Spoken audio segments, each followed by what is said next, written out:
Okay, here we go. Our good friend Jason Gregor joins us here on national television. He dropped an F-bomb last time, so I'm just warning you. We are on Game Plus, Gregs. That was the first time, Rod. Yeah, I'm sure. Hey, I had to dig through your Twitter timeline to get your thoughts on Tom Wilson because you went deep on the Oilers game last night, which I understand. But do your thoughts stray from mine on what are your thoughts on Tom Wilson and the Rangers going after him? Well, I guess first of all, when people say Tom Wilson has no value to the game, I strongly disagree. The guy's a power forward. He scores 25 goals for you. He can score 50 points. He can do it all. Now, does Tom Wilson have at times a temper control issue? I think that's fair. I look at Wilson, and if what happened last night, and we saw, I know Sidney Crosby and Konechny were wrestling. Wrestling matches happen every day. Now, because Panarin had his helmet off, he's not the first guy to have his helmet off in a wrestling match, and he won't be the last one. I felt Tom Wilson probably could have got a game because of his reputation. But people were going way overboard for that one play last game. That play happens 1,000 times. Now, if you want to say that wrestling now is going to be banned and they don't want guys doing it, that's okay. But then you have to change the rules. Because if anybody else wrestles Panarin to the ground, people just kind of bat an eye and they're like, oh, well. So are we going to suspend guys for a play that if everybody else did, they wouldn't be suspended? And that, to me, is the fine line that they're walking with Tom Wilson. I think the $5,000 fine is really what the joke is, but that's more of the CBA. You can only fine guys $5,000. There's nothing there. How do you fine Tom Wilson $100,000, right? Which the Rangers might get fined based off of what they said and what Doug Wilson said in 2013 with the Sharks. And Doug Wilson's comments was pretty calm compared to that. So I think that Wilson actually, when he plays his game, he's a really good player. Does he cross the line sometimes? 100%. I don't like the, well, he could have killed him thing. Well, we could say that about every hit, right?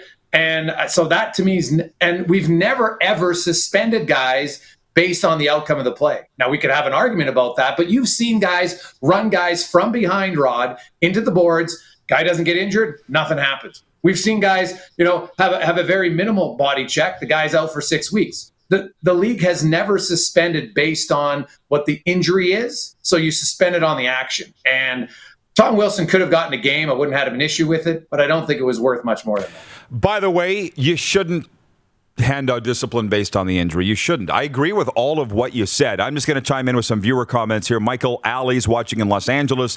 He said Tom Wilson should be thrown out of the league. The NHL should not tolerate this behavior for 1 second. Nelson Hakowicz says, I'll be tuned in to the Rangers Caps tonight just for the drama because they're doing it again tonight at MSG. But a couple things on what you've said. Yes, the assistant GM of the Capitals, Ross Mahoney, lives here. Good friend of mine. Tom Wilson would not be on the Capitals if he couldn't play. You're right.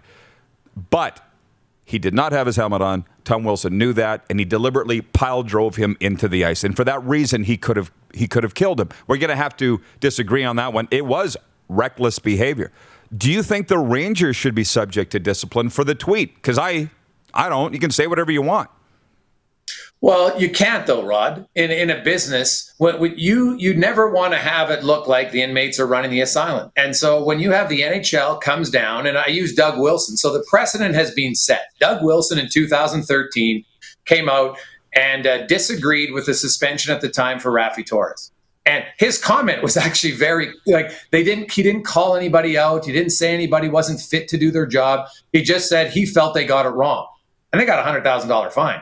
So with the Rangers to come out and say that George Parros is derelict and he's not suited to do his job, that's a pretty scathing remark about an NHL employee on a public platform. I fully expect him to get hired, because in your business, if all of a sudden Clark Monroe came out publicly and said, man, Rod had a real brutal show yesterday, he was terrible, would there be repercussions? Even if it was true, would there be repercussions? Of course there would. So I think they'll get a fine. Now, no one's going to go in his couch cushions, Rod, and pick out $100,000. So it's not going to be a big deal. But he'll get fined. I'd be stunned if he didn't, just based on past precedent from when a team speaks out against the league. So furthermore to that, because I guess ultimately Gary Bettman, will make the decision on this. It's sort of like George Parros will make a decision on what was said about George Parros. I got to think this is going up to the upper level of the National Hockey League, right?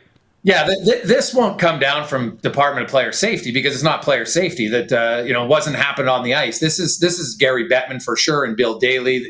Board of Governors will have a conversation. Keep in mind, like Nolan and Dolan and everybody at the Rangers knew that this was coming, right? This was a planned report. It came out from the Rangers. This wasn't some social media person working for their team who just decided to say, "Hey, I disagree." This was from the higher ups at the Rangers. I think they did this knowing if they get a $100,000 fine, they don't care, right? So let's be honest about that. This was well thought out. This was planned, and people can argue if there's any, did they lie about it? Here's the thing when it comes to George Parros and thinking that it's one guy who makes all of the decisions is probably misleading. Number two, people say, well, let's have a non-antagonistic person making those decisions. Well, no one's ever going to agree, right? They're ever going to agree. Like you look at most suspensions now, I'm like, okay, I thought he'd get a game.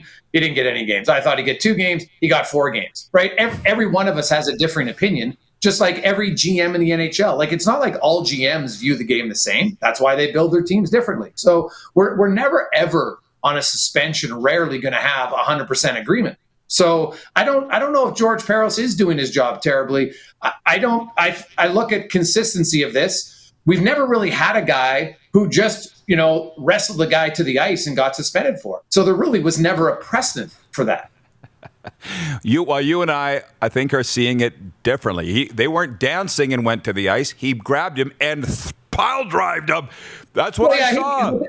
He did a wrestling move. He didn't pile drive him, Rod. If we're doing wrestling, come on, dude. Like, we got to get into Stu Hart. So you know what a pile driver is? That's not a pile driver. That's a hip toss, right? He did a hip toss. He bulldogged and here's the thing. him. Yeah. So, and people might not like this, but... And Joffrey Lupul, I saw, and I agreed with it. Joffrey Lupul said, hey, if you're the New York Rangers, the NHL is still a league, especially in the divisions this year. How, when you're playing against your division, the Calgary Flames in the heyday of the 80s, they built their team to try to beat the Oilers. So they had to have skill and they had to have toughness. The Rangers have none. They have no toughness. Now, some can say, well, you don't need toughness. And that's you're entitled to it. But when the other team, if you're Panarin and you jump in there and you jump on the back of a grizzly bear, well, guess what happens? You might lose. So, you know what? It's not like you can say, well, I'm Panarin and I can jump in and rest, and Tom Wilson has to just stop, right? Like, once you engage, now you're even. And we can say that maybe Tom Wilson shouldn't do it. And there's some validity to that. But Darnell Nurse said, hey, it's easy for everybody on the outside until you're on the ice in that split second. Tom Wilson, when he's grabbing a guy and someone's grabbing him, does he halfway, oh, geez, it's hard to me, Panarin, I'm going to stop. Like, I don't know if any of us would do it, Rod. No, I know. Well, hey, Rangers pundits, analysts, fans are saying exactly what you're saying. They're like, we don't have anybody tough. So what do you think's going to happen? I'll also say this. We're in a different era of sport. You remember when the Coyotes, when John Chayka got smoked? Remember the news release that came out from the Coyotes? John Chayka just quit on the Arizona Coyotes. And it's like, I can just imagine the owner standing over Rich Nairn's shoulder saying, put that in the news release. And Rich from the Arizona Coyotes. Like, everything's crazy now. It's not like it used to be. What? This is... And there was one of your listeners chimed in and said, hey, I'll be watching the drama. Damn right you will. But here's the thing. Like, I guess Brendan Smith can fight him. Brendan Smith's a fairly tough guy in his own right, but is he NHL Tom Wilson tough? I don't know, but he might fight him.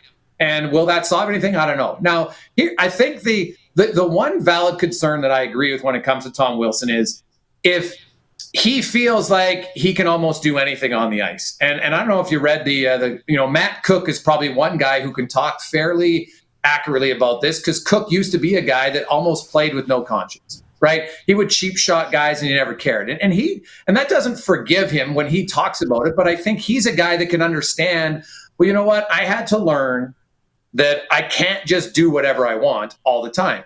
And so part of that might have to come down to the Washington Capitals to say, because Tom Wilson is a guy who has shown an inability to control himself when he gets frustrated. If you watch that game, Rod, like, this was building, he was getting mad, there'd been some penalties on him. And I think the word Cook used was he was kind of looking like a toddler who was having a tantrum, where he is just building. And so at some point, the Capitals themselves might say, hey, Tom, you're more valuable to us on the ice. And if you keep doing this stuff, like, we can't have you getting suspended for 5 games in the playoffs again. Like, that can't happen. If I can just impart on this, by the way, Gregor, I mean, I know you well, but not well enough. I think you know enough about me. Matthew Barnaby and I have had these chats. Listen, he snapped.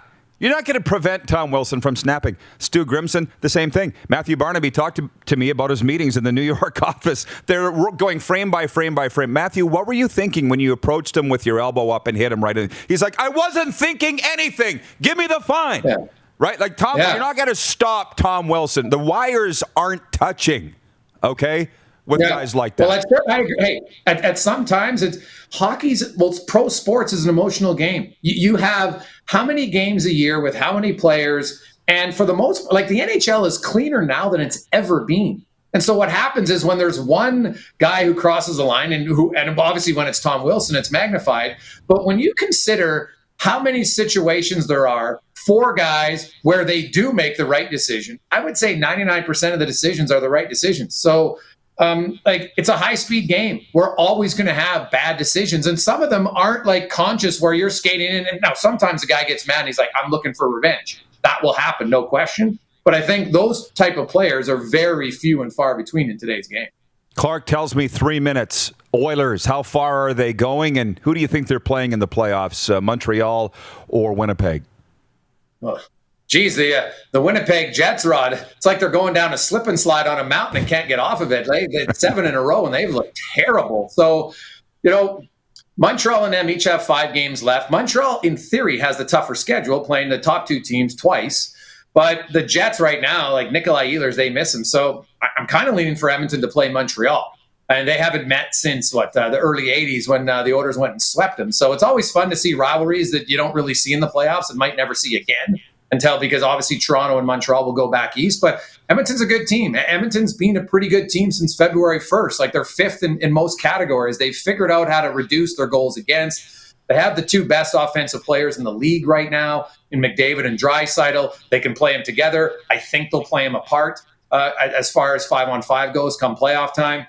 But McDavid's almost unstoppable right now. Like, it's kind of ridiculous. Like, he's legit. I thought he had a really good chance for 100 at the start of the year. I think I pegged him at 1.75 points, and he's going to surpass that. It's crazy. But the Oilers, they seem like they're on a collision course with Toronto to meet up in the North Final. Yeah.